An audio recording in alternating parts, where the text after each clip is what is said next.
Hilary, would you like to introduce yourself and tell the people a little bit about yourself?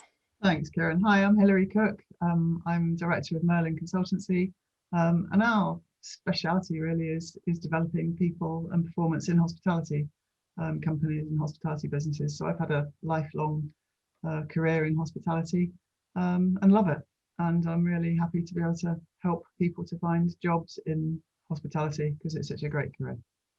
I've been kind of between jobs and things just aren't quite going right, and you can go from feeling most confident about yourself and thinking, you know what, I'm bloody good at what I do. Somebody's going to be lucky to get me, to kind of thinking, well, that's the second or third no now. Maybe I'm not quite as good as I thought I was. My confidence starts to take a bit of a knock, and I start to then dip even further because, well, if I don't feel good about myself, it's very difficult for me to sell myself. So what can I do to kind of build my confidence in this situation? How can I kind of enhance that? Gosh, okay. That's a big question, eh? It is a big question. But you can. There are, in terms of just writing a piece actually about this, managing your mindset so that you don't get diminished by circumstances. Few things that I think you could do. Firstly is to understand what is going on for you. Why are you feeling that your confidence is being diminished? Is it because you feel rejected?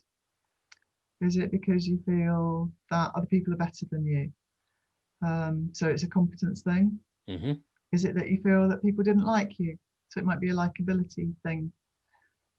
The more you can try and identify what it is that's at the core, the more you can work on it. Because it's not necessarily rational, it's a story that you might be telling yourself. I get it as well. We fall between jobs. You know, consultancy is a rough old world. You get, it's either feast or famine. And some things go really well and some things don't go so well. So I'm kind of not, sitting on some sort of throne here, having worked it all out by any means. And I do think once you can get at what it is that is the basic problem for you or issue for you, or the basic igniter of the feeling, then you can start to do something about it. A couple of tips, or a few tips of things that you can that can help. One is to identify the feelings, start to name them. So rather than thinking this is positive or negative, which I don't think is particularly helpful, but to be able to name the feelings, because once we start to name them and think about them, then you get an awareness in the mind of I'm feeling fearful, or I'm feeling anxious, or I'm feeling excited, or I'm feeling. Try and to capture to capture those feelings, because it helps to be able to name them, helps to be able to get hold of them, because then you're dealing with something. There was a piece of study done, I'm just exploring this now. There was a study done some years ago by a psychologist who was working with job seekers. It was a big factory in the States that a lot of people had been made redundant en masse. Yeah.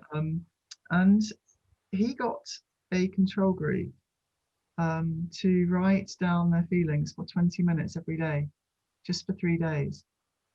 And this was before, sorry, I'll come on to that.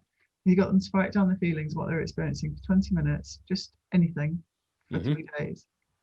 And the results of that were really interesting, because those people that were engaged with their feelings and able to write them down and verbalize them and get them externally, so you're not bottling it up, but it's then out there, were more successful in the job finding front. Okay. I can access that. I've got the reference somewhere, so we can put that up later. But it's a very interesting piece. Yeah, that'd be amazing. And nowadays you don't have to write it. If writing's not your thing, you can put it in through a keyboard, or you could speak into your phone. It doesn't matter. And on the third day, you just eliminate the whole thing. You just get rid of it. Okay. But it's outputting in a way that it's not sitting in you and bothering you. I think structuring the day is another one I'd say. Make sure that your job seeking activities are bounded within a day. So you treat it like a job and know when you're done. Yeah. So, don't sit here, sort of wallowing in your own stuff for hours on end, hoping for it to be different. Do your work, then leave it. Go and look after yourself. Go and do something that nourishes you, whether it's the gym, walking the dog, playing with the kids, whatever it is. Just know that you're doing that and that's doing you good. So separate the job seeking from the rest of your life. Your job was made redundant. You were not. It's about the job. It's not about you. I know it feels like that's easy to say, and it does feel like you, but it is really easy right now that if you have been made redundant, it's really easy to make it about you. That you're the bad person, that you're the person who didn't do a good enough job. That's why they've let you go. I mean, I've been through that feeling, having been made redundant a couple of times over the years. And your first instinct is to go like, "Why? What did I do wrong? Where did I fall? Where did I fall short?" I know. And redundancy, there's a in shorthand, there's a very useful neuroscience model by a guy called David Rock. I talk about this on webinars in different places. And David Rock identified regions in the brain that are activated by particular, and they could test it now. Neuroscience is a fabulous thing. They can test for brain activity rather than just behavior. So to cut a long story short, and if David Rock ever gets hold of this, I hope I'm not sort of frustrating any copyright issues. But to cut a long story short, he's investigated the brain very carefully with different neuroscientists, and he's identified 5 domains of that are activated by threat. One of them is, and it's called the scarf model. So one of those regions is about status. So the S is for status.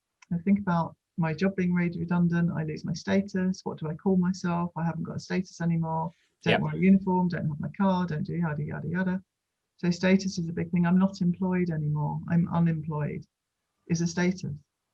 Being on furlough was a weird status because it was a status that had no value.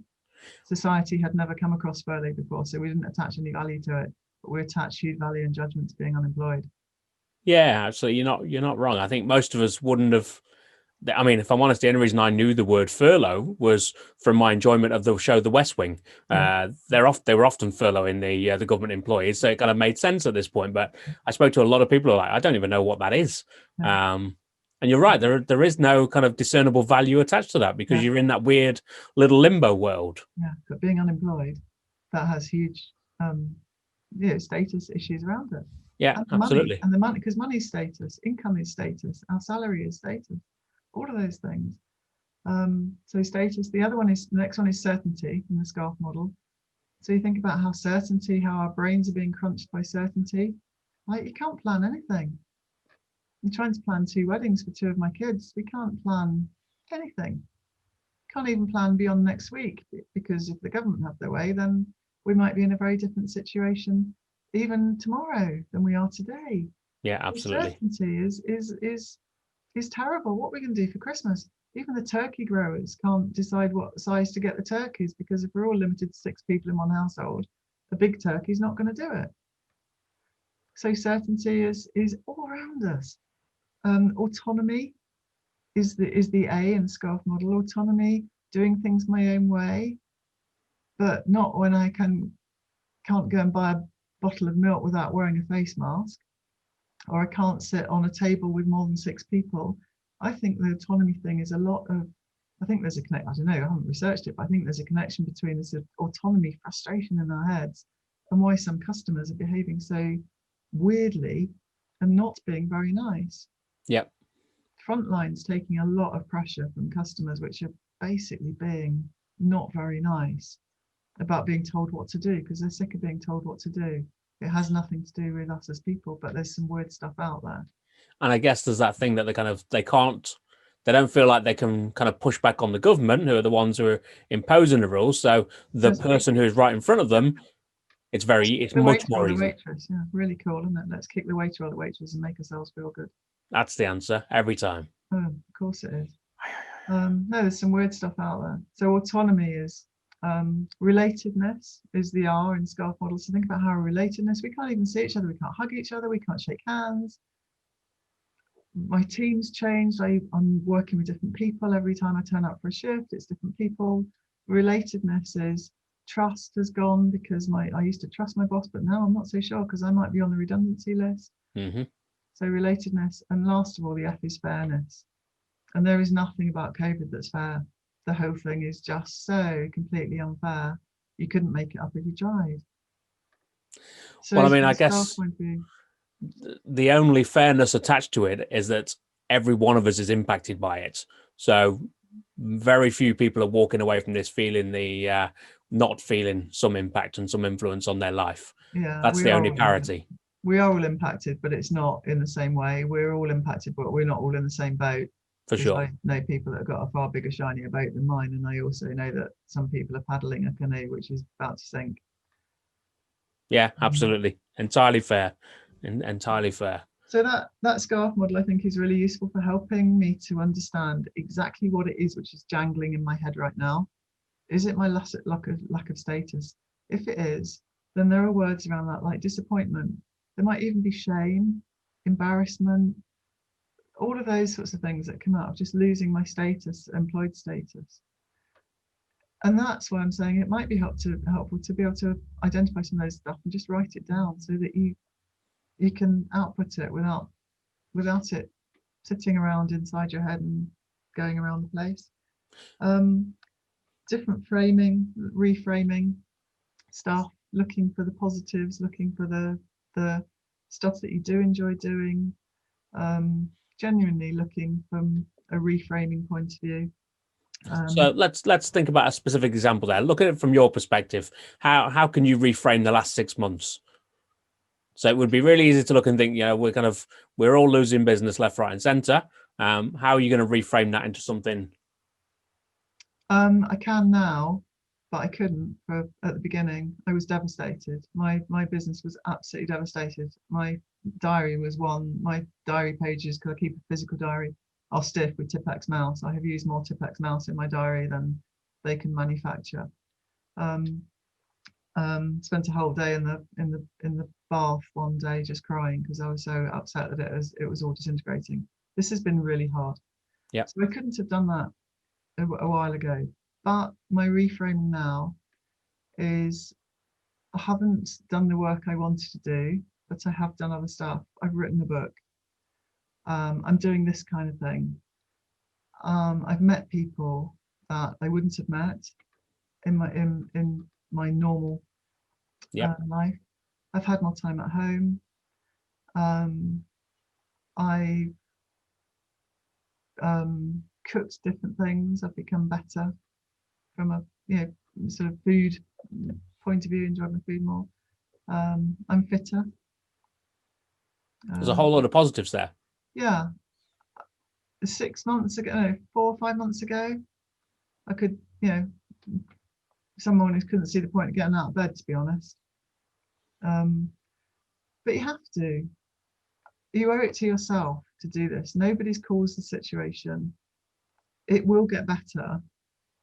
It may be different, but it will get better, and we will work through it. We're human beings. That's what human beings do. And at the end of the day, if all those other tips don't work, there's sometimes that you just have to let go. Just let it go. And control the things that you can control, and don't fuss about things that you can't control. Because this is huge. This is huge. There's, from a humanity point of view, it's a global pandemic. We've never done this before. It's hardly surprising if we're feeling a bit battered. For sure. I think we have to give ourselves a break and just kind of accept the fact that, yes, you know what, today, tomorrow, I may not be able to see the upside, but at some point I will see the upside. And there is an upside every single time. It's just sometimes it takes a little longer to find. Yeah.